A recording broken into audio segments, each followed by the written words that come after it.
Welcome back to another episode of ACRP TV, our spotlight on promoting diversity in clinical trials, a very important topic. We're talking today with Starling, who's the president and CEO of Reveles Clinical Services. We've spoken a bunch in the past. In fact, we're speaking right now in August of 2020. You and I spoke about almost a year ago to the day on some of these same issues, sort of illustrating it's a chronic problem.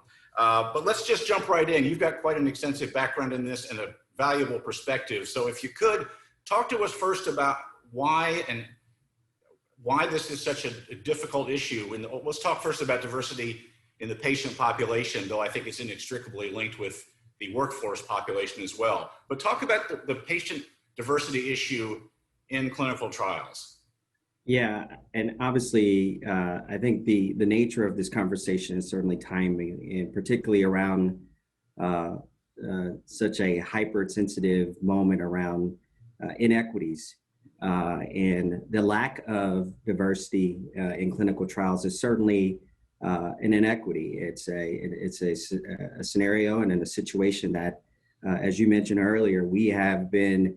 My grandma used to say, chewing on the same sandwich for quite some time. And there has been a great effort across our industry, across the regulatory organizations to impose policy changes. But we still are experiencing challenges with the diversity and inclusion and more specifically minorities participating in clinical trials. And I think, again, this is very much evidence. I know I spent much of my time over the last week just looking at some of the earlier results as we race to, a vaccine or a treatment for COVID-19. We've seen in the recent study from the current study that shows that the focus on the populations in which COVID-19 is disproportionately affecting, when you look at the actual clinical trial data, and you look at the dispersion across the different racial and ethnic groups, it's quite surprising that we have less than 2% when 90% of the patients that are being impacted are African American, Black, Hispanic, and indigenous people. And so it's such a timely discussion. We know it's important. We know it does have it's a social impact. And it's a population health issue, but more importantly, we as scientists and clinical development leaders, we know and understand that there is a real meaningful consideration of when you don't have diverse populations represented in your studies. I mean, obviously, it's a moral issue for starters, maybe first and foremost, Sure. But also just if you want to talk practically, clinical trials will be strengthened if you diversify the patient populations. I mean, it's just a simple fact the data will be stronger. Yeah. Let's talk about the workforce. It's something ACRP has been trying to focus on of late, and it's a challenging issue as well. And having impact there is going to take a little bit of time, assuming we can hopefully have some impact. But, minorities are also underrepresented as PIs and in a lot of facets of clinical trial workforce. How important do you think is it to diversify the clinical trial workforce while we're focusing justifiably on the patient population problems? Yes, I think you've underscored a very meaningful consideration. And when we talk about many of the challenges or barriers associated with lack of diversity in clinical trials, what we have often found is obviously trust is high on the list. I think lack of trust. Lack of trust. Right. Mistrust. And a history, a very long history of medical malpractice and medical abuse and just scrupulous clinical trial practices in these communities. But the role of the referring physician and in some cases even the principal investigators who are actually engaging in clinical trial activity is so important. And you think about, where do patients often are provided information? Where do they receive information about clinical trials?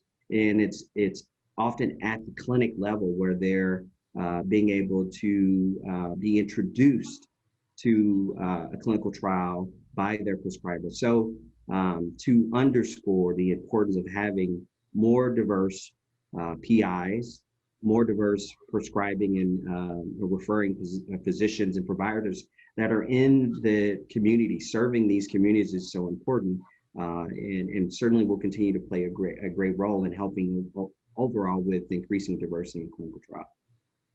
I think a second ago you said your grandma talked about chewing on the same sandwich, and we've been doing that for a while. So with that in the context, do you feel any room for optimism right now that we're going to start making some headway on patient population and workforce in clinical trials? I do. I'm very bullish on that. Although we haven't had the performance that we've desired, despite, again, policy changes, it isn't because of lack of effort. I think right now, the timeliness of this focus aligns really well with some of the things that are going on across, obviously, our country and across the globe.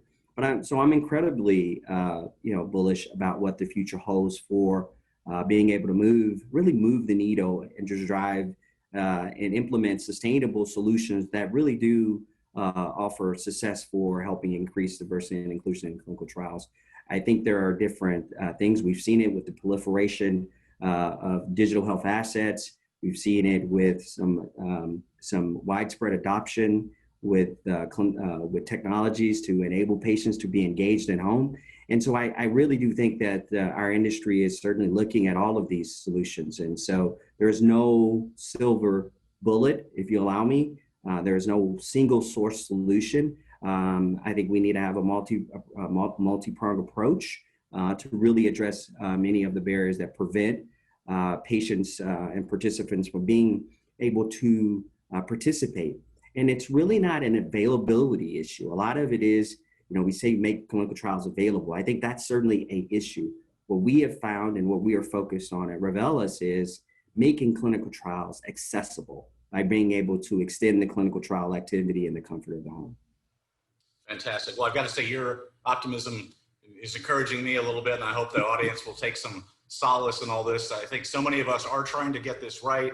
To your point, it's not necessarily from lack of effort. Maybe we need some new strategies and some new ideas, but people are trying to figure this out. I really, really appreciate you joining us. This has been ACRP TV Spotlight on promoting diversity in clinical trials, both in the workforce and in the patient population. We've been very lucky to have with us Arquez Starling, who's the president and CEO of Reveles Clinical Services. Arquez, thank you so much for your time and your hard work and your enthusiasm and optimism. I really appreciate it.